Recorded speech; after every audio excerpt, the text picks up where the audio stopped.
So I finished reading In a Bind by Becca Fogg, and this is the third story in the World of Wyvern series. I'm sorry if I'm pronouncing it wrong. It is a romantasy. We love a good romantasy. And I did receive this free for my honest opinion as an advanced reader copy, which I was super excited about. I love getting advanced reader copies of things. So I'm just referring to my notes.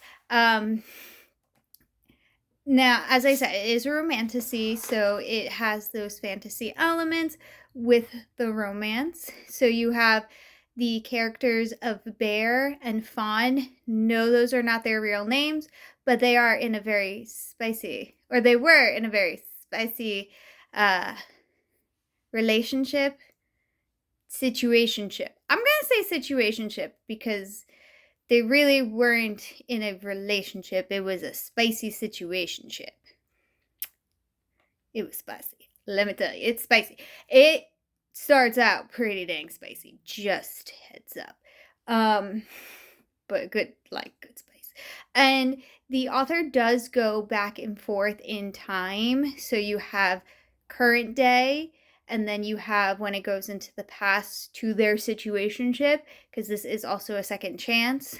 But the author does it very well that you are not completely lost and being like, where am I in the sense of time? You know where you are. And it also gives you more details in their relationship and how their relationship went from like a situationship to a relationship.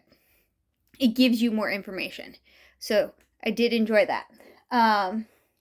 Bear, the big hulking pirate character, love that, has decided he wants Fawn for himself, so much so that he goes from being a pirate to taking over an entire kingdom so he can marry her.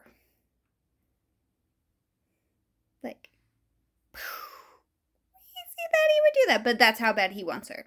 And of course she's then dealing with all these feelings because they were in the situationship, and then she had to leave the situationship because then she had an arranged marriage, which she has not been happy with.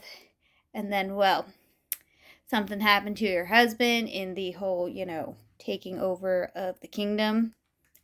Let you just read for yourself what happens, or you can think about it for yourself too. And then is immediately thrown back into the situationship with Bear that then develops into a relationship. So as I said, the spice level is spice, but overall I did enjoy the story. Now I think I said earlier in the video that this is the third in the series. Now this is the first that I've read of these series, but one, the author did leave notes, whether that is in the final version of the book or it's just in the ARC version, I don't know, but it was helpful. Like, oh hey, this happened. Okay, I kind of need to, like, I guess I didn't have to know them, but it was helpful to know them. And I don't think you need to read the other books in order to understand what's going on in this book. I feel like this book is very much a standalone book.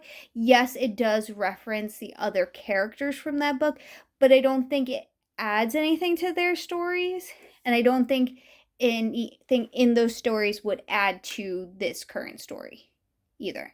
So that's really good when you have a standalone that is truly standalone, that you don't actually have to read. Now, I do want to say, after reading this one, yeah, I think I want to go back and check out those other ones too. So those are now on my TBR list, which is, of course, ever growing. But yeah, there's my review. Happy reading!